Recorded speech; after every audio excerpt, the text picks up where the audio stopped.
Welcome to జనమాట. నేను మీ చంద్ర. నిన్నటి రోజు తెలుగుదేశం జనసేన పార్టీలను కలిపి బీసీ సభను నిర్వహించాయి. మరి ఈ సభ గురించి ఈనాడు ఆంధ్రజ్యోతి ఏం రాశాయి, మిగిలిన వార్తల గురించి ఏం రాసుకొచ్చాయి, మరి ఎన్నికల దగ్గర పడుతున్న కొద్ది వీళ్ళు ఎందుకు ఇలాంటి వార్తలు రాస్తున్నారు ఏందని విశ్లేషణ అయితే చేద్దాం. ప్రముఖంగా మనం బీసీ సభ గురించి మాట్లాడుకుందాం. ఇక్కడ చంద్రబాబు నాయుడు గారు, పవన్ కళ్యాణ్ ఉన్నారు. నాగార్జున యూనివర్సిటీ వద్ద మంగళవారం జరిగిన జైహో బీసీ సదస్సుకు హాజరైన జనం చంద్రబాబు, పవన్ కళ్యాణ్ అచ్చన్న పితాని కొల్ల అభివందన బీసీలదే శాసించేస్తాయి. వైసీపీ పాలన వారి పొట్టగొట్టారు.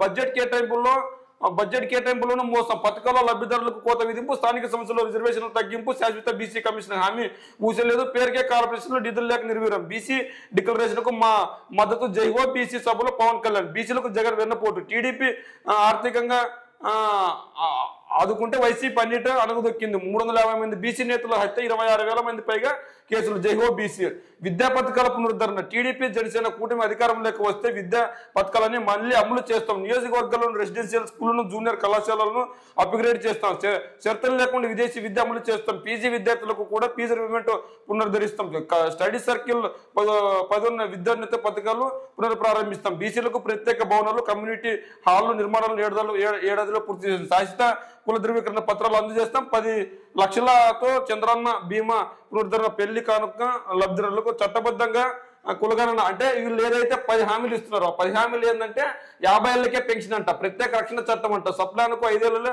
1,50,000 కోట్లు అంట, స్థానిక సంస్థలు 34% రిజర్వేషన్లు అంట. ఈ స్థానిక సంస్థల్లో 34% రిజర్వేషన్లు అంటున్నారు కదా, ఇదే జగన్మోహన్ రెడ్డి గారు 50% పైగా రిజర్వేషన్లు ఇస్తుంటే చంద్రబాబు నాయుడు గారు మనుషులను అడ్డు పెట్టుకొని అక్కడ ఆ రిజర్వేషన్లను అడ్డుకుంటూ చంద్రబాబు నాయుడు గారు 50 ఏళ్లకే పెన్షన్ అంటున్నాడు. మరి ఇది 14.5 సంవత్సరాలకు ముఖ్యమంత్రిగా పనిచేసిన చంద్రబాబు నాయుడు గారు బీసీలను ఎందుకు ఇంతకు ముందు 50 సంవత్సరాలకు రిజర్వేషన్ పెన్షన్ ఇవ్వలేదు, ఇప్పుడు ఎన్నికల దగ్గర పడుతున్నప్పుడు ఎందుకు వాళ్ళపై ప్రేమ కనిపిస్తున్నారు? మరి ఇదే చంద్రబాబు నాయుడు గారు బీసీల కోసం ఒక్క రాజ్యసభ సీట్ అయినా గత 2014 ఎన్నికల నుంచి 2019 ఎన్నికల వరకు ఒక్క బీసీకైనా రాజ్యసభకు పంపించిన దాఖలాలు ఉన్నాయా? అదే జగన్మోహన్ రెడ్డి గారు బీసీలను రాజ్యసభకు పంపిన దాఖలాలు ఉన్నాయి. అదే జగన్మోహన్ రెడ్డి గారు మంత్రులకు చేసిన దాఖలాలు ఉన్నాయి. మరి ఇదే చంద్రబాబు నాయుడు గారు ఎంతమంది మంత్రులను చేశాడు 2014 నుంచి 2019 వరకు? జగన్మోహన్ రెడ్డి గారిని ఎంతమంది క్యాబినెట్లకు తీసుకున్నారు? మరి ఎందుకు జగన్మోహన్ రెడ్డి గారు పెద్దపీట వేశారంటే ఖచ్చితంగా జగన్మోహన్ రెడ్డి గారి వైపు బీసీలు ఉన్నారు. ఆ బీసీలు మనసును ఎలా అయినా దొంగలించాలని ప్రయత్నిస్తున్నారు. కానీ జగన్మోహన్ రెడ్డి గారి వైపు బీసీలు ఉన్నారు. ఎందుకు బీసీలు ఉన్నారంటే జగన్మోహన్ రెడ్డి గారు ఖచ్చితంగా బీసీలకు న్యాయం చేశారు. బీసీల ఓట్లు జగన్మోహన్ రెడ్డి గారికి పడుతున్నారు. ఈ నేపథ్యంలో బీసీ సభ అని చెప్పి వీళ్ళు చెప్తున్నారు. మరి నిజంగా జగన్మోహన్ రెడ్డి గారు బీసీలకు మంచి చేశారా, చంద్రబాబు నాయుడు గారు మంచి చేశారా? 14.5 సంవత్సరాలుగా ఉన్నప్పుడు కార్పొరేషన్లు ఎందుకు పెట్టలేదు? కార్పొరేషన్లు పెట్టి బీసీలకు పెద్దపీట వేసి జగన్మోహన్ రెడ్డి గారు. మరి వీళ్ళు ఎందుకు పెద్దపీట వేయలేకపోయారు? ఈ రోజు పేద పిల్లలు ఎవరైతే ఇంగ్లీష్ మీడియం చదువుకుంటుంటే వాళ్ళకి ఇంగ్లీష్ మీడియం వద్దు, తెలుగు మీడియం వద్దు అన్నది టీడీపీ కదా. మరి టీడీపీ ఎందుకు బీసీల చదువుకు వెన్నపోటు పడిచింది? మరి బీసీలకు ఎందుకు వెన్నపోటు పొడుస్తూ కేవలం ఎన్నికలకు మాత్రమే వాళ్ళు సన్నిద్ధమవుతున్నప్పుడు ఓట్లు అడుగుతున్నారు? అంటే ఖచ్చితంగా ఎన్నికల సమయంలో వాళ్ళ ఓట్లు కొల్లగొట్టుకొని ప్రజలను మభ్యపెట్టి వచ్చే ఎన్నికల్లో గెలిపే లక్ష్యంగా ముందుకెళ్తున్నారు తప్ప అందుకు మించి లేదు. కానీ జగన్మోహన్ రెడ్డి గారు ఎన్నికల ముందు హామీ ఇచ్చిన ఇవ్వకపోయినా ఎన్నికల తర్వాత కూడా వాళ్ళకు పెద్దపీట వేస్తూ ఎన్నికల్లో ఖచ్చితంగా గెలిపే లక్ష్యంగా ముందుకెళ్లిన జగన్మోహన్ రెడ్డి గారు ఎన్నికల తర్వాత కూడా వాళ్ళకి పెద్దపీట వేస్తూ తన సామాజిక వర్గాన్ని పక్కన పెట్టి సమాజం కోసం కృషి చేసిన వ్యక్తి ఎవరంటే జగన్మోహన్ రెడ్డి గారు. ఈ రోజు కేబినెట్ మంత్రుల్లో సైతం తన సామాజిక వర్గం మంత్రులు ఎంతమంది ఉన్నారు, బీసీ సామాజిక వర్గానికి చెందిన మంత్రులు ఎంతమంది ఉన్నారు, ఎస్సీ సామాజిక వర్గం మంత్రులు ఎంతమంది ఉన్నారు? జగన్మోహన్ రెడ్డి గారు ఒక బీసీకి మాత్రమే కాదు న్యాయం చేసింది, ఎస్సీ ఎస్టీ బీసీ మైనార్టీ ప్రతి ఒక్కరికి న్యాయం చేశారు. కానీ ఈ రోజు బీసీ ఓట్లను కొల్లగొట్టడానికి ప్రయత్నాలు తప్ప ఇంకేం లేదు. 50 ఏళ్లకే పెన్షన్ అంట. మరి జగన్మోహన్ రెడ్డి గారు ఇస్తున్నప్పుడేమో వీళ్ళు ఎందుకు వాళ్ళకి పెన్షన్లు ఇస్తున్నారు? కేవలం వాళ్ళ ఓట్లు మాత్రమే కావాలని ప్రయత్నించారు. ప్రత్యేక రక్షణ చట్టం అంట. మరి ఇదే ప్రత్యేక రక్షణ చట్టం తీసుకొచ్చినప్పుడు ఇదే బీసీల గురించి ఇట్లా మాట్లాడుతున్నారే. కారంపూడి సన్నివేశం మర్చిపోయారా? అక్కడ బలుగుపడిగిన వర్గాలను ఎంత హింసించారు? వాళ్ళ పేదలు కదా, వాళ్ళని ఇబ్బంది పెట్టింది మీరు కదా. ఆ రోజు ప్రత్యేక రక్షణ చట్టం తీసుకొస్తున్నారే, బీసీ మహిళైన వనసాక్షిపై దాడి చేసేది టీడీపీ ఎమ్మెల్యే దెందులూరు ఎమ్మెల్యే గారు కదా, చింతమనేని ప్రభాకర్ కదా. మరి ఆ రోజు ఇదే టీడీపీ అధినేత చంద్రబాబు నాయుడు గారు ఎక్కడికి వెళ్ళారు? ప్రశ్నిస్తున్నారని పార్టీ పెట్టిన పవన్ కళ్యాణ్ గారు ఎక్కడికి వెళ్ళారు? ఒక ప్రశ్న అంటే ఒక ప్రశ్న చింతమనేని ప్రభాకర్ గారిని ప్రశ్నించారా, టీడీపీ పార్టీని ప్రశ్నించారా? బీసీల తరపు నిలబడ్డారా పవన్ కళ్యాణ్ గారు? మరి ఆ రోజు చింతమనేని ప్రభాకర్ దాడి చేస్తుంటే టీడీపీ అధినాయకుడు ఎందుకు ప్రశ్నించట్లేదు? ఆ రోజు ఎమ్మెల్యే పదవి నుంచి ఎందుకు రాజీనామా చేయించి మళ్ళీ ఇంకొక కొత్త క్యాబినెట్ ని ఎన్నుకోలేదు? అంటే బీసీలపై దాడి చేసింది ముమ్మాటికి చంద్రబాబు నాయుడు గారే.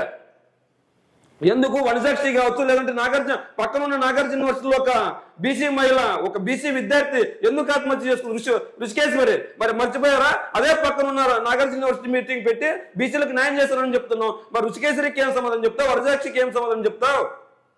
మరి బీసీలకు అన్యాయం చేసేది టీడీపీ కదా. మరి బీసీలపై ప్రేమ చూపిస్తున్నాం ఈ రోజు. మరి ఈరోజు జగన్మోహన్ రెడ్డి గారు బీసీలకు పెద్దపీట వేస్తుంటే జగన్మోహన్ రెడ్డి గారిపై ఏడుపు.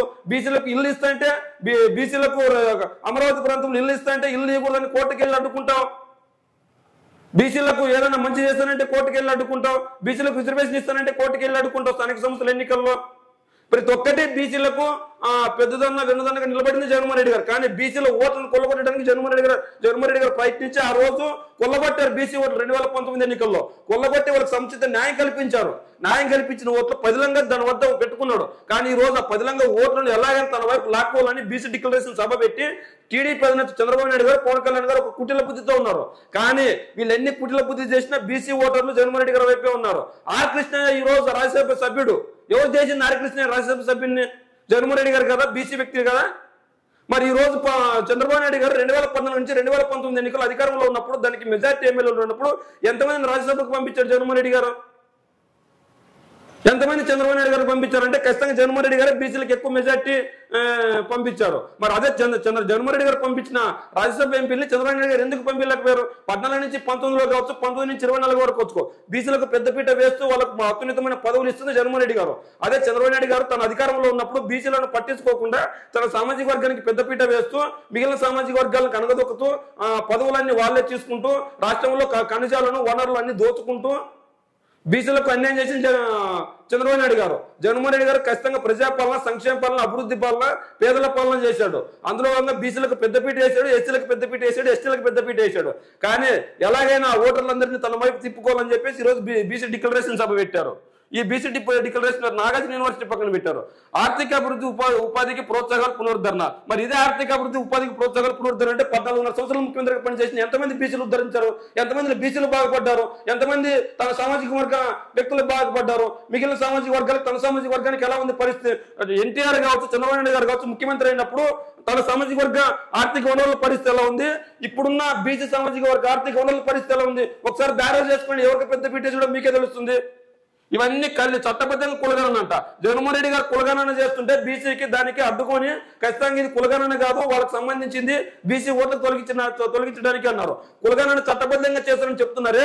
మరి ఈ రోజు కులగణన గుర్తుకొచ్చిందా మీకు? ఈ రోజు బీసీ కులాలు గుర్తుకొచ్చాయా మీకు? మరి అంటే మీకు ఓట్ల సమయంలో మాత్రమే కులగణన గుర్తుకొస్తుందా? మరి గత ఎన్నికల్లో మీకు, గత పరిపాలన మీకు కులగణన ఎందుకు గుర్తుకు రాలేదు? మీరు చట్టబద్ధంగా చేయదలుచుకుంటే అప్పుడే చేయొచ్చు కదా. ఎవరన్నా వద్దన్నారా మిమ్మల్ని? ఏ నాయకుడన్నా వద్దన్నాడా మరి మిమ్మల్ని? ఖచ్చితంగా ప్రతి ఒక్క నాయకుడు కులగణన చేయాలని కోరుకుంటున్నారు. కానీ ఆ కులగణన అడ్డుకుంటుంటే చంద్రబాబు నాయుడు గారు మాత్రమే. ఎందుకంటే కులగణన చేస్తే బీసీ కులాలు ఎదుగుతాయి. మరి ఏ కులస్తులు ఎంతమంది ఉన్నారో తెలుస్తాయి, కులస్తులు ఎదగడానికి అవకాశం ఉంటుంది.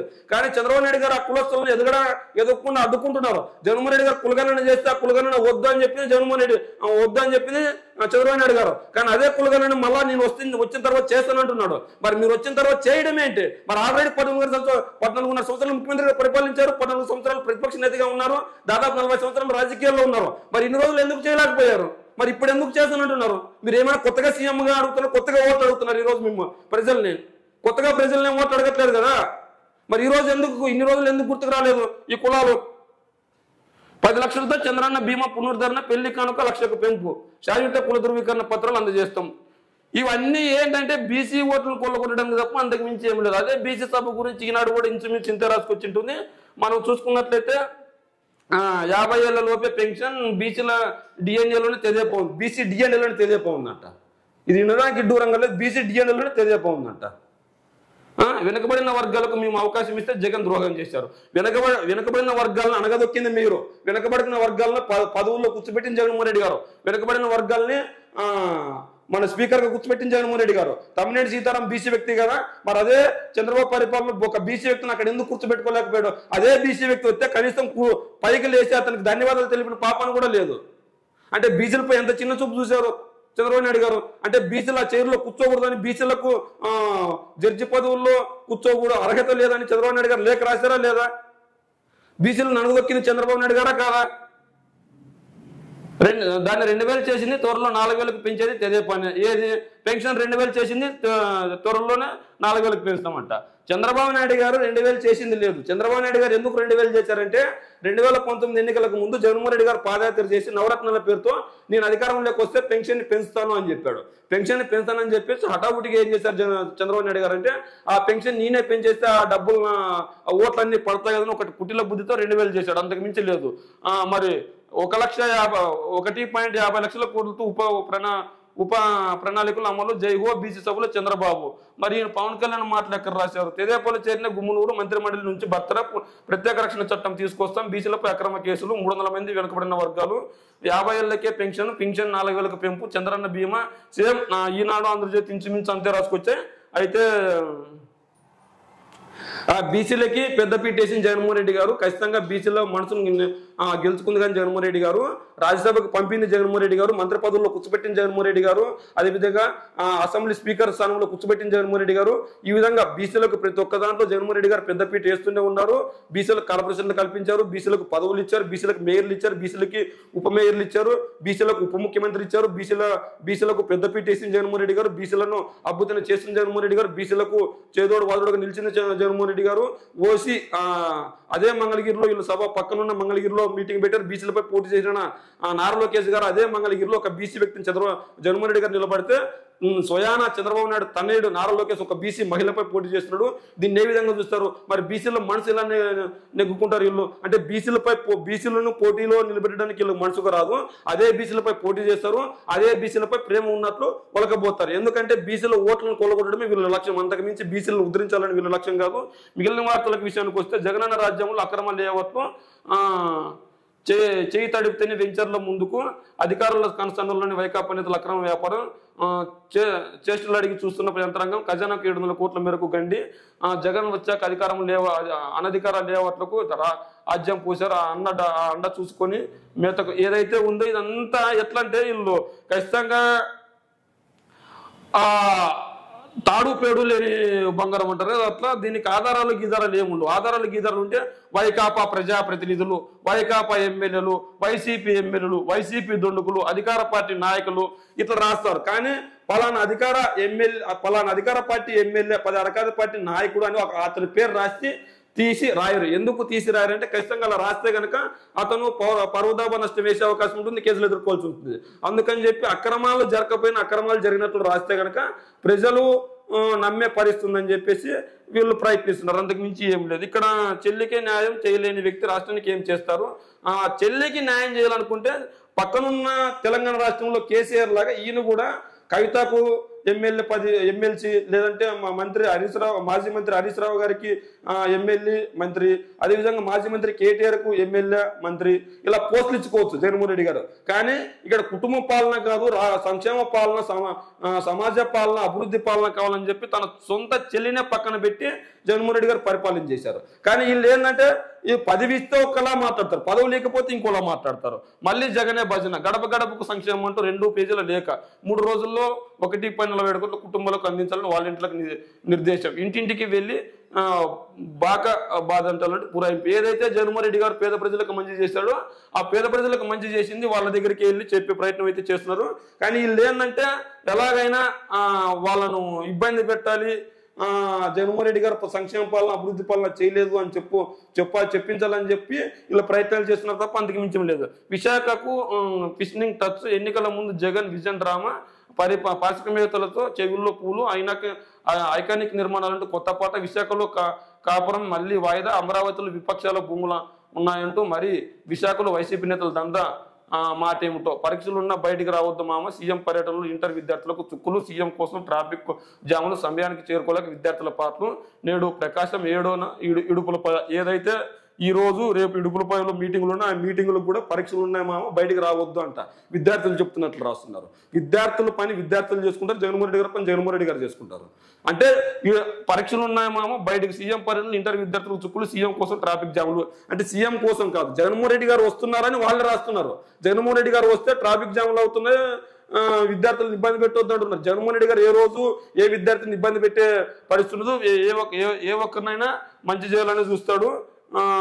మంచి చేస్తూనే ఉంటాడు. అదేవిధంగా ఇక్కడ కడప ఎంపీ సీటుకు వివేక సత్యమని సౌభాగ్యమ్మ పేరును పరిశీలిస్తున్న టీడీపీ అధిష్టానం ఎన్నికల అంశంగా మారున్న వివేక దారుణ హత్య ప్రజా కోర్టులపైన నిందితులకు శిక్ష పడాలని సునీత ఆకాంక్ష.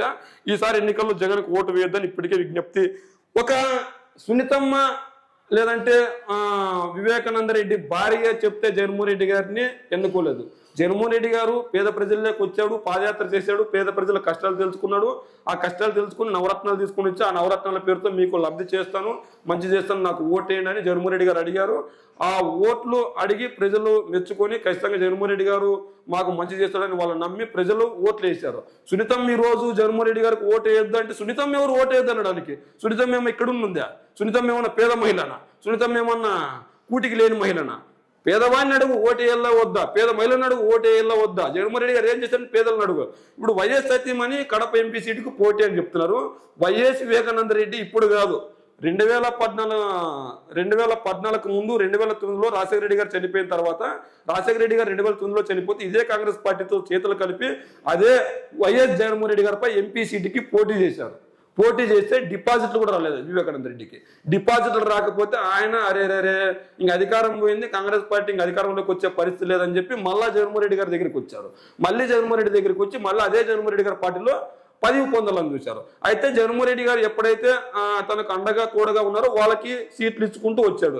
అది సొంత కుటుంబీకులకైనా ఇంకోరికైనా తనకు తోడుగా ఉన్న వాళ్ళకి సీట్లు ఇచ్చుకుంటూ వచ్చారు. రాజశేఖర రెడ్డి గారు చనిపోయినప్పుడు భాస్కర్ రెడ్డి గారి కుటుంబం జగన్మోహన్ రెడ్డి గారికి అండగా ఉంది. అండగా ఉన్నప్పుడు వాళ్ళ అబ్బాయికి సీట్ ఇచ్చాడు. కానీ ఇదే వివేకానంద రెడ్డి రాజశేఖర రెడ్డి గారు చనిపోతే తన అన్న చనిపోయాడు, తన అన్న పిల్లలు అన్యాయం అయిపోతారనే కార్యక్రమం లేకుండా అదే కాంగ్రెస్ పార్టీతో చేతులు కలిపి కాంగ్రెస్ పార్టీ వంచన చేరి జగన్మోహన్ రెడ్డి గారిపై కేసులు పెట్టించారు. కేసులు పెట్టించి పైచాచికి ఆనందం పొందారు. జగన్మోహన్ రెడ్డి గారు పోటీ చేశారు. మరి వివేకానంద రెడ్డి గెలవలేకపోయాడు. మరి వివేకానంద రెడ్డి సత్యమని ఎలా గెలుస్తుంది వచ్చే ఎన్నికల్లో? మరి ఏదేమైనప్పటికీ టీడీపీ ఎలా అయినా కుటిల బుద్ధి కుటుంబ రాజకీయాలు చేస్తుంది. అదే పైన బీసీల పైన వాళ్ళపైన ప్రేమ చూపిస్తుంది. మరి ఏదేమైనప్పటికీ వచ్చే ఎన్నికల్లో బీసీ ఓట్లు ఎవరి వైపు ఉన్నాయి? మరి వచ్చే గత ఎన్నికల్లో కావచ్చు, అంతకుముందు పరిపాలన కావచ్చు, బీసీలకు న్యాయం చేసింది ఏ పార్టీ? అదేవిధంగా ఈనాడు ఆంధ్రజ్యోతి రాసిన వార్తల గురించి మీరేమనుకుంటున్నారో మీ కామెంట్ రూమ్ లో తెలియజేయండి.